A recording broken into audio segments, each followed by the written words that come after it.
Okay, so should I start? You can start, yeah.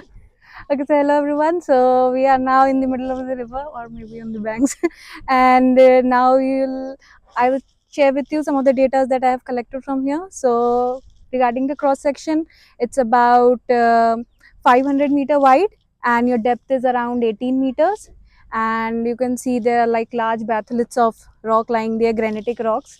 And in terms of processes, if you could focus here, you would see there is incision that has taken place, and on two levels. One is on the lower level and then one on the higher level. And then we have terrace development where all the agriculture is taking place.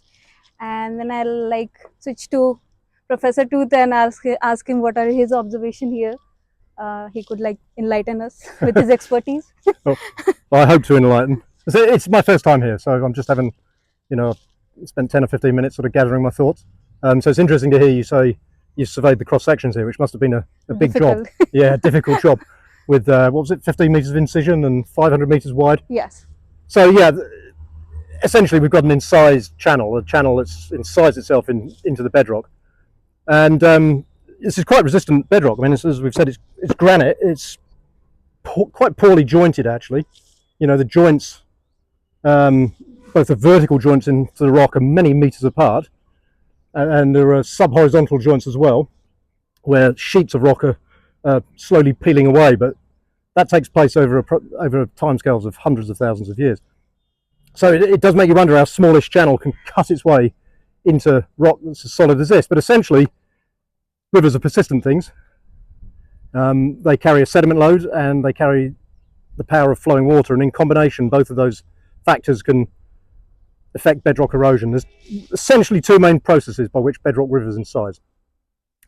The first process is abrasion, and that's essentially the grain by grain removal of the rock, or even the overpassing sediment impacts on the rock, and it gradually wears it away, a bit like a sandpaper would. If you were to rub a sandpaper on the rock, it gradually and incrementally wears away the rock. You can sometimes get localized abrasion in a circular fashion, and that can drill a circular depression into the rock, and like potholes. Potholes is the term, yeah. So that's a localized form of abrasion. There are a few little potholes here and there that I've noted when I was standing on a bridge, but it doesn't seem to be a major feature in this particular river like it is in some bedrock rivers. So essentially we've got abrasion. And then the other process, which I think is operating here as well, is what's called hydraulic plucking.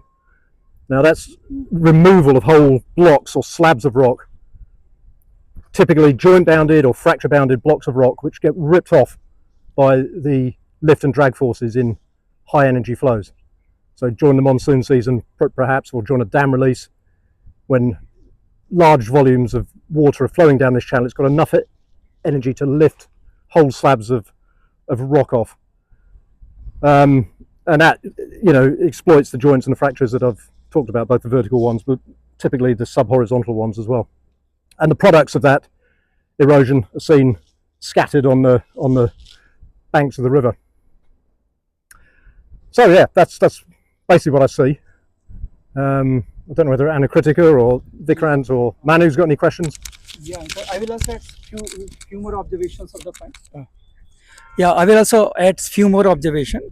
Earlier this morning we have seen the different river, and I was thinking it is the dam which is responsible, but now we are seeing this downstream of the dam. So whatever the differences from this channel to the morning sandy river is there, that is a natural process. Dam is not responsible for that part. So what I can see here compared to that sandy part which we had seen morning region, it is very different. So we are seeing here the gravel sand transition is there. Around 8-10 kilometer downstream there is a place called Disa, and Disa it's all sandy. So there is a maze. So this 8-10 kilometer area is that where the river from gravel bed it changes to a sandy river system part, and the process starts here. Second thing is the in season. As Kritika has mentioned that this is the first level, but second level is also quite consistent, and then you will see there is a sudden drop. So it looks like there is the two set of or two stages of external control which is taking place. We don't know about the different climatic event or other events are there, This in this part tectonic events are not that known, but they are not also not unknown at a regional area, but specifically these are not known in terms of fault. So that is a one of the question which can be asked. The another aspect is the biodiversity. It is rich. Water remains here from the seepage or part, but water is very close to the dam area, and when we was there in the base, number of fishes we can see. So this area is rich in terms of biodiversity, riverine biodiversity, but it loses at this part. So something is happening between this reach and another reach. I had another project where we worked on the groundwater condition in this district, and we find out that Disa is the place where the maximum amount of groundwater extraction is going on. Around 5 to 6 meter drawdown has already happened in last 10 years, and government is worried.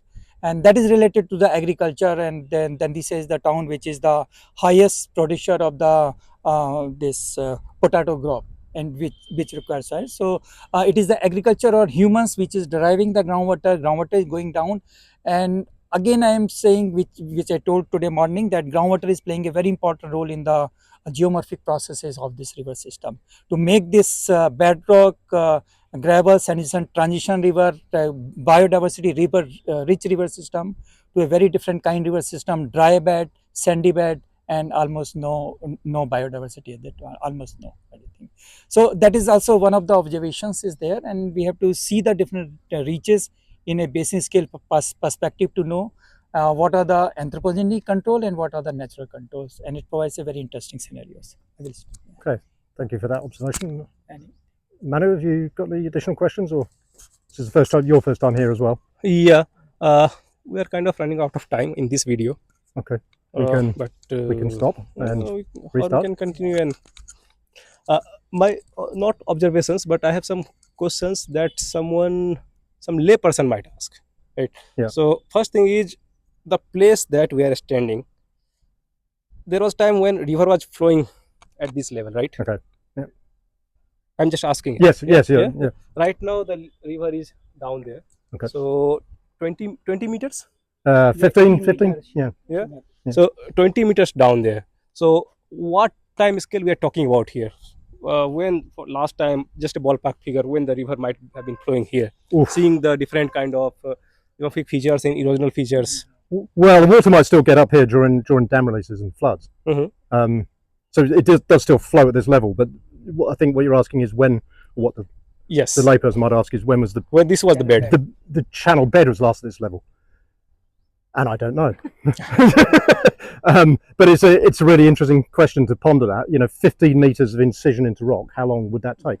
Yeah. And that's a massive granite. Yeah. I mean, if you could do some thought experiments. Okay, so 15 meters.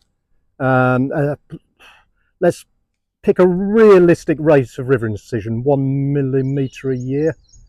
And for granitic terrain, I will say it's a higher side. Yeah. It would be less than that on average, Yeah. perhaps. But if we just work with 1 millimeter a year, Manu, you're the mathematician. How many millimeters in 15 meters?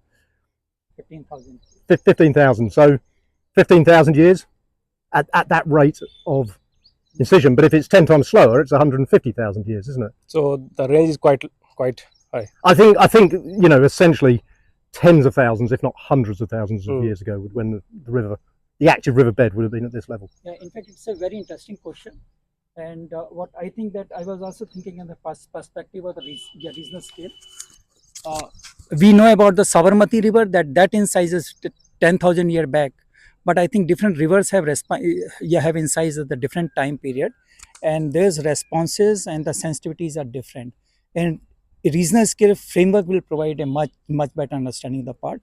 My guess is that maybe the lower surface was there at about 10,000 period, and then the river has seen the another set of the part, because it's a very hard rock terrain, and it is a small river for this incision yet to achieve the 1 millimeter per year.